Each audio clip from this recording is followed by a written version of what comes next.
Hola, buenas noches. Bienvenidas y bienvenidos a Ciudad Abierta, el espacio de la diversidad. Es una coproducción de Ciudad TV 21.2, el canal del Congreso de la Ciudad de México y el Consejo para Prevenir y Eliminar la Discriminación de la Ciudad de México, el COPRED. Hoy vamos a hablar sobre el 21 de mayo, el Día Mundial de la Diversidad Cultural. En 2001 se aprobó la Declaración Universal de la UNESCO sobre la diversidad cultural y para 2002 la Asamblea General de las Naciones Unidas declaró el 21 de mayo como el Día Mundial de este tema, de la diversidad cultural, para el diálogo y el desarrollo. Para conocer más sobre el tema, vamos a platicar con Heréndira Campos García Rojas. Ella es directora de Educación No Formal y Vinculación en la Coordinación General de Educación Intercultural y Bilingüe, el CGEIB, de la SEP. Ella se encuentra con Jorge Novas, coordinador de Comunicación Social de COPRED. Pero antes, vamos a ver un video para conocer más sobre el tema y darnos un poco de contexto.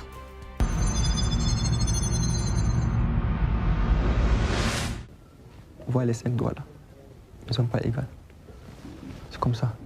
À chacun ses caractères, à chacun sa connaissance, à chacun sa possibilité de faire et sa capacité. C'est ce qui fait que je suis différent des autres.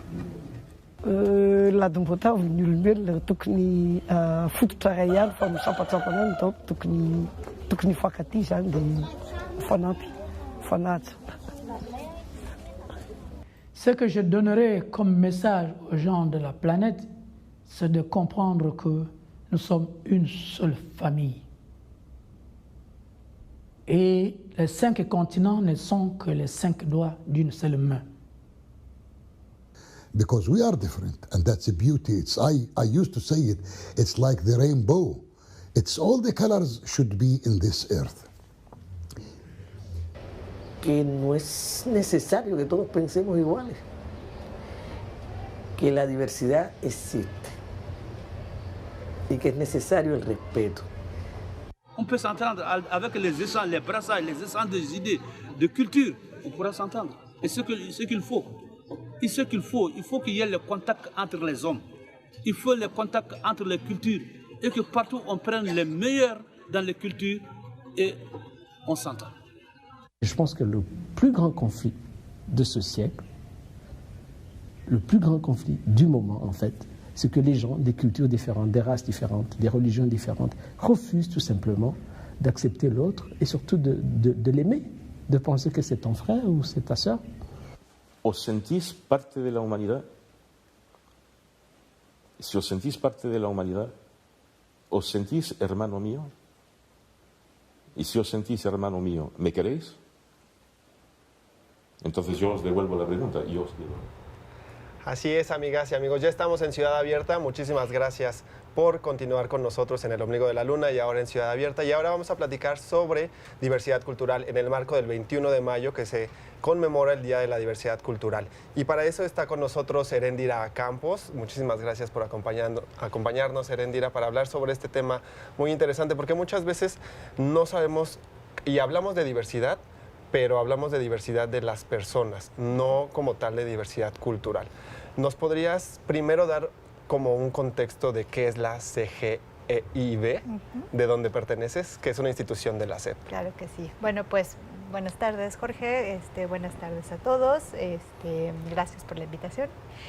Primero que nada, bueno, contarles que la Coordinación General de Educación Intercultural y Bilingüe es una instancia de la Secretaría de Educación Pública y lo que hacemos es que estamos encargados de coordinarnos con distintas instancias, con todos los que conforman el sistema educativo, para hacer transversal una educación que sea pertinente, que sea respetuosa, que incluya a la diversidad, que la reconozca.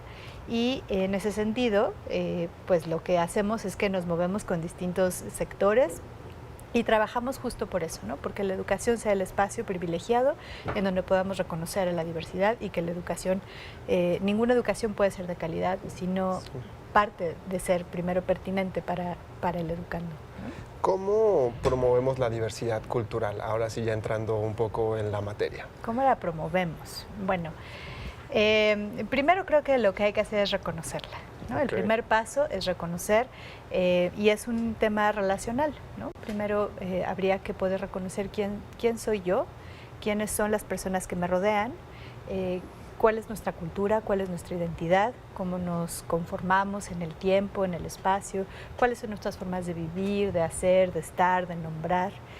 Y a partir de eso, de esa conciencia, podemos también reconocer a las y los otros, ¿no? A otros grupos sociales, a otras culturas, a otras prácticas culturales, ¿no? Ahí entonces estamos hablando de diversidad cultural. ¿Cuál sería el concepto general de diversidad cultural? ¿Cómo lo entenderíamos? Bueno, en términos generales, tendremos que entender a la cultura como este cuerpo completo de prácticas, pensamientos, acciones, significados, lenguas, formas de comportamiento, conductas, todo aquello que nos conforma como grupo social y que nos caracteriza y que nos hace diferentes de los otros, que nos da sentido, que nos cohesiona, todo eso es la cultura. Entonces, no hay una sola. ¿no? Hay muchas manifestaciones y muchas formas distintas de todos los grupos humanos de estar y ser en el mundo, ¿no? Claro. Y tú como desde este ámbito institucional, ¿qué es lo que estamos haciendo por la diversidad cultural? Okay. Bueno, estamos haciendo muchas cosas, no necesariamente en el mismo plano y de la misma forma, que eso es también muy interesante porque cada quien acciona desde su ámbito de incidencia. Entonces, bueno, por ejemplo, desde lo educativo estamos promoviendo que la educación sea incluyente, ¿no? Que reconozca que hay distintas formas de conocer, distintas formas de aprender, distintas formas de estar en el mundo y que podemos reconocer eso en las aulas y también en los espacios educativos no formales. Y bueno, por ejemplo, ¿no? Desde otras instituciones, por ejemplo, desde la salud, desde la justicia, desde el reconocimiento de los derechos humanos, lo que hacemos es trabajar con acciones concretas y programas específicos para partir de ese reconocimiento y garantizar que todas las diversidades presentes en nuestra sociedad tienen un lugar y tienen acceso a todas las oportunidades de manera equitativa y pueden ejercer sus derechos de manera igualitaria, ¿no? Ya. Y se ha formado, amigas y amigos, con varias instituciones, no solo a nivel local, sino a nivel federal también, el Movimiento Nacional por la Diversidad Cultural de México, del cual también la CGEIB ha sido o es parte, el COPRED también es parte de este movimiento. ¿Cuáles son las acciones que se han realizado desde el movimiento? Ok, bueno, el movimiento, como ya lo mencionas, es una conglomeración de instituciones que son de distintos tipos, ¿no? Somos más de 20, está conformado desde hace ya el 2003 más o menos, y en estas 20 instituciones, unas van, otras vienen, pero por lo general estas instituciones son tanto del nivel local como del federal, son instituciones públicas, participan también instituciones académicas, como bueno, el CIESAS, en términos de locales el COPRED, en términos federales la CGIB, y bueno, estamos en ámbitos muy distintos, ¿no? Justicia, salud, educación, claro, derechos humanos, etcétera.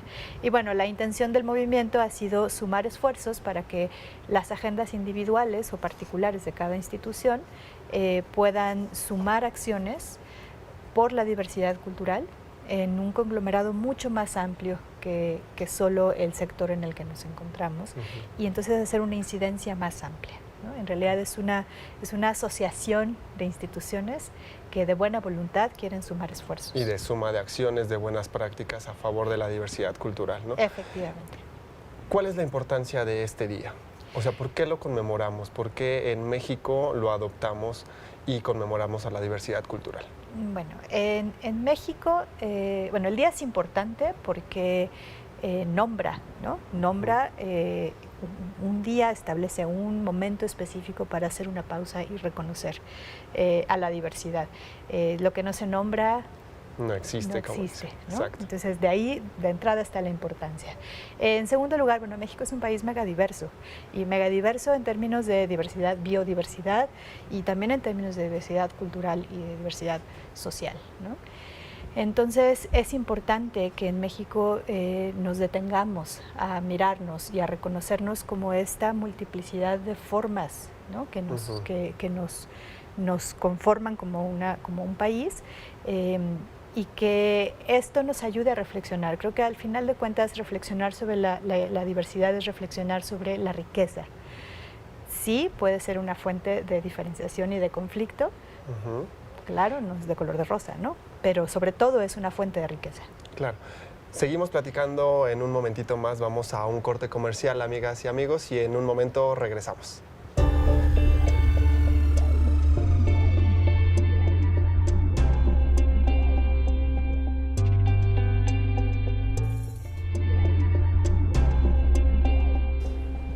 Estamos de regreso aquí en Ciudad Abierta, un espacio en el que todas y todos tienen un lugar especial. De acuerdo con datos del INEGI, en nuestro país existen 70 variedades lingüísticas, 7.2 millones de mexicanos hablan una lengua indígena, 25 millones se asumen parte de alguna etnia y casi 1.4 millones se asume como afrodescendiente. Vamos del otro lado del estudio con Jorge y Heréndira para seguir hablando sobre este tema. Muchas gracias, Julia. Pues sí, como lo platicábamos hace un momento antes del corte, Heréndira nos decía y nos hablaba sobre la riqueza que hay en nuestro país y cómo esta riqueza también tiene diferencias dentro de nuestro país, de las cosas que hacemos, de cómo nos desarrollamos. Y me gustaría tocar un tema también contigo, Heréndira, sobre estas diferencias que pueden llegar, en cierto modo, sobre la diversidad cultural, a llevar hacia la discriminación, ¿no? Si no lo entendemos de la forma como diversidad cultural, estas diferencias nos pueden llevar a la discriminación. Sí, bueno, es un tema muy importante.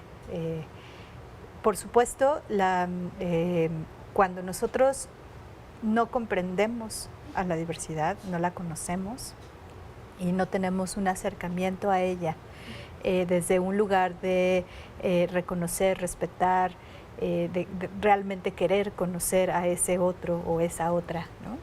Que tiene una forma distinta de estar y que conforma este mismo espacio, ¿no?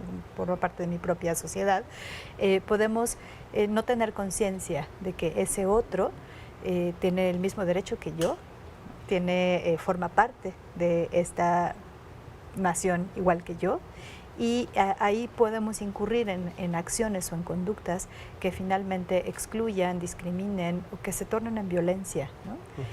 Por ejemplo, los mensajes de odio están muy arraigados en un no conocimiento de quién es el otro, están plagados de estereotipos, de prejuicios, incluso de miedos, ¿no? De intolerancia. Entonces, bueno, reconocer a la diversidad como una fuente de riqueza, como una posibilidad de ser más y mejores, aunque seamos diferentes, nos puede ayudar a ir disminuyendo estos comportamientos. ¿Qué consejo le podrías dar a las personas justo para poder reconocerse y reconocer al otro y no incurrir justo en estas prácticas discriminatorias? Bueno, yo creo que la diversidad siempre nos confronta con dilemas, ¿no? Siempre nos confronta con quién es el otro y quién soy yo. Y tendemos a pensar que yo soy lo mejor, lo único, ¿no? Ajá. Entonces, creo que hay que hacer un trabajo de personal primero para reflexionar qué cosas yo estoy reproduciendo, qué cosas me genera el otro o la otra, que podría revisar y que podría intentar empezar a cambiar. Y cuáles también son compatibles conmigo, ¿no? Con mi personalidad, con lo que yo quiero, con un anhelo, con un deseo, con lo que yo puedo aspirar también o quiero aspirar para identificar esas diferencias, pero hacerlas justo parte y riquezas del ser. Efectivamente, ¿no? Y reconocer que no todos actuamos o estamos en el mundo con la misma mirada, bajo las mismas reglas o bajo los mismos valores, las mismas creencias. Hay muchos que compartimos y que nos permiten estar en conjunto y cohesionarnos y coexistir y convivir, y hay muchos otros que nos permiten aprender formas distintas y formas nuevas, ¿no? Creo que se trata de ejercitar el diálogo. El diálogo, al menos la interculturalidad lo propone como uno de los mecanismos principales para poder hacer este puente y encontrarnos a medio camino. No tengo que dejar de ser yo para conocer y para estar en interacción con el otro y para construir en conjunto. Hablaríamos entonces de estos canales de comunicación con el otro, con la otra persona, para poder entablar estas relaciones de diversidad cultural también. Efectivamente, aunque estos canales de comunicación, para que sean efectivos en este sentido y en términos de construcción de nuevas posibilidades, tienen que ser horizontales. Okay. Yo tengo que reconocer al otro como un otro que es tanto como yo, que es autónomo, responsable, que es un agente consciente, valioso. Este concepto de horizontalidad justo quería platicar contigo, porque de repente también cuando estamos en un trabajo, en un empleo, estas relaciones de poder que se generan, ¿cómo llevarlas hacia la horizontalidad? Ese es otro de los enormes dilemas. Y un reto también. Exacto. Yo, en mi experiencia, creo que lo que toca es reconocer. Una cosa es la horizontalidad en que nuestra dignidad como personas, nuestra existencia como personas, en esta perspectiva desde los derechos humanos, existe y desde ahí somos personas iguales. Otra cosa es que estamos en una estructura que nos otorga distintas responsabilidades y distintos ámbitos de incidencia o de decisión, ¿no? Y que somos responsables de esa parte y que en esa jerarquía o en esa estructura funcionamos. Que yo sea jefa no me hace una mejor persona o con más derechos o con más privilegios o valores que los tuyos. No Claro. tendría que ser así. Cuando las relaciones humanas atraviesan por el poder, este poder que no está trabajado, que no está anclado en esta perspectiva de igualdad y de equidad, es un ejercicio malo del poder, abusivo del poder, pues entonces por supuesto que incurrimos en abuso y en conflicto, ¿no?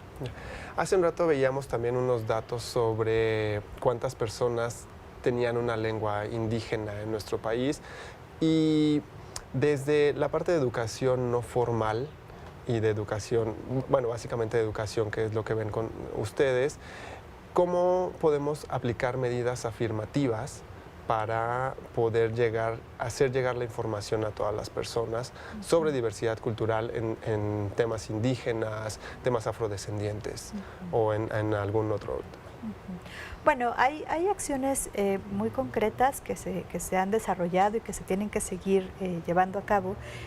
Por ejemplo, trabajo con el currículum, ¿no? Por ejemplo, tendríamos que trabajar con los planes, los programas, los contenidos que se enseñan en las escuelas, para que en estos haya una mirada que reconozca la diversidad y que la haga una fuente de conocimiento también, ¿no?